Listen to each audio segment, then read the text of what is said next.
This is extraordinary to me. I think it's extraordinary to all of us. She has, I've seen a dove fly out of the woods when we were in the Smoky Mountain National Park. And why don't you tell the story? What happened when that dove came out of the woods? I was standing next to a stream, and suddenly a bird flew to my feet, and it was a dove. Right. And it acted like it knew me already, and it was pecking on my shoelaces and didn't want to leave. And then Peter had been in the woods and came out and saw it, and it started to walk on his feet, and it was just beautiful. It was a great experience. And so I said, let's see if it'll follow us if we go like way over there. So we ran over there, and the dove was kind of just looking around to see where we went, and then it flew over to us. And Peter, like a puppy dog. Yeah. And so Peter placed it on my shoulders, and I think I had my hair in a ponytail or something, and it went back there and tried to build a nest in my hair. And didn't it like stay in your hair? I mean, you tried to walk away. Yeah, and it wanted to be with us. It adopted her. How far did you walk before it left? Well, it didn't. It didn't want to leave. It's still there. Yeah, right. There you go. It didn't want to leave, and I felt very connected to it and wanted to bring it home, but we had cats, but I wouldn't want to put it in a cage, but it didn't want to leave, so I wasn't sure what to do. And so we actually had a box in the car, and we communicated to the dove when we got over to the car, now if you really want to do this, you know, we'll take you with us, but now's your time to make a decision that you want to stay here. And it took a few minutes, and then it just flew off into a tree. It was pretty amazing. Yeah. Now, Peter, you communicate with animals a lot, and as well as plants. Now, what form of communication is it? Is it all telepathic? Do you just speak to it?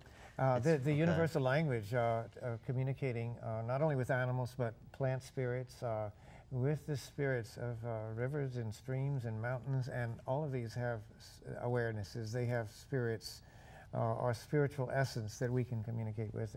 It is through pictures. That throughout the universe we're told that this is the way, the universal way of communication, and so pictures, imaging, and feelings that come from the heart.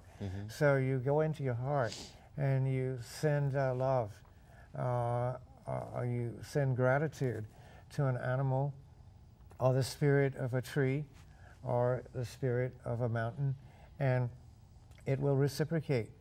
When you open yourself, you'll feel that love come back, or that embrace. And it's an incredible thing to feel that. It is a euphoric feeling when you have that type of deep connection with life. I remember that one time we had warned a family of deer that would graze across the meadow from a home that it was hunting season and they needed to stay by our cabin. And Astrid and I stood out on the porch and sent a message to them. We spoke in conversational tones. They couldn't have heard us. They were several hundred yards away, but we said that it's very dangerous for you to stay down there. We'd heard gunshots, and we knew that the land that we were renting a cabin on this land, we knew that there was going to be hunting. And so we sent a message that it would be dangerous for you to stay there, but you can graze around our cabin, and you'll be okay, you'll be safe. Well, that night we had a guest over, and it was dark, and we heard this bleating sound. I'd never heard anything like it outside. And we opened the door, and there at the steps of our porch were the 3 deer that we had called.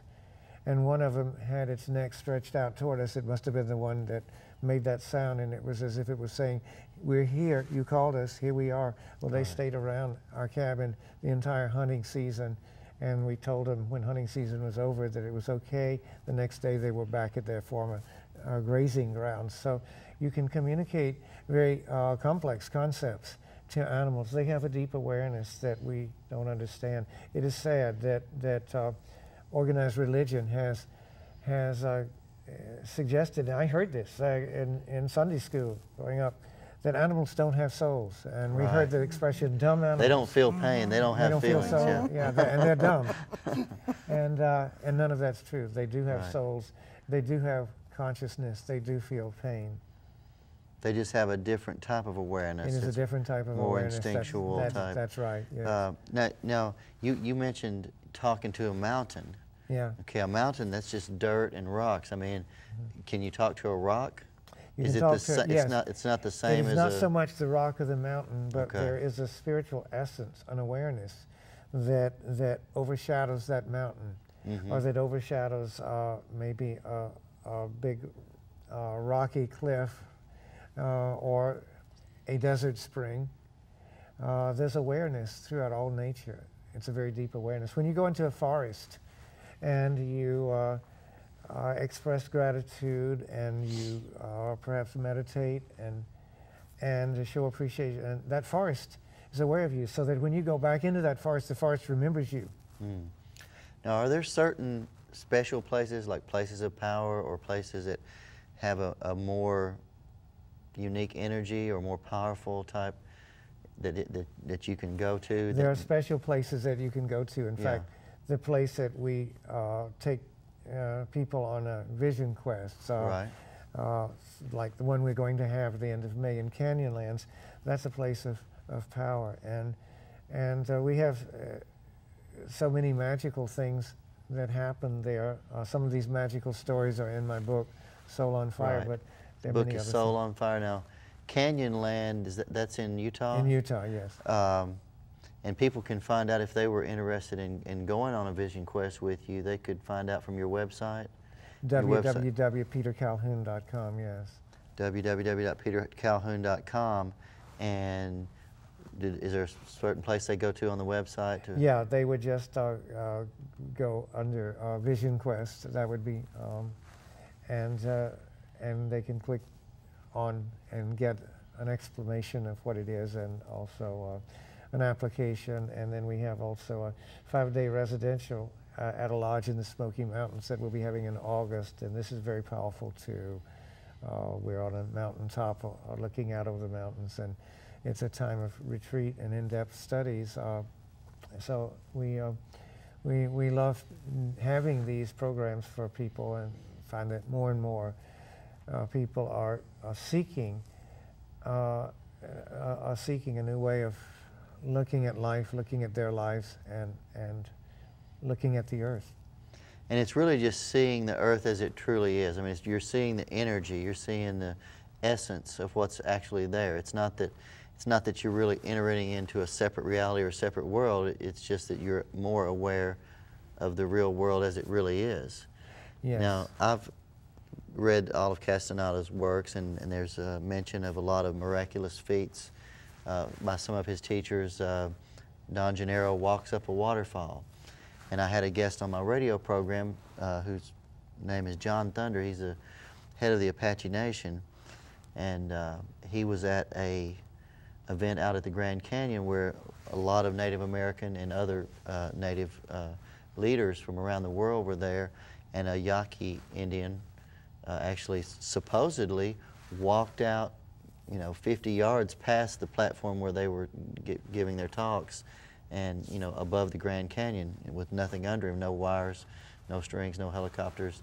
Have you witnessed or experienced any kind of things on that level? Or? I haven't seen anything quite like that. No, Okay. I haven't seen everything, and I've never made a claim of having seen. There are so many mysteries in our world, and I just feel so grateful that I've been privy to just some of these mysteries, and I want to share with as many people as I can what a magical world we have, and we need to recover the magic. We need to bring it back in our lives.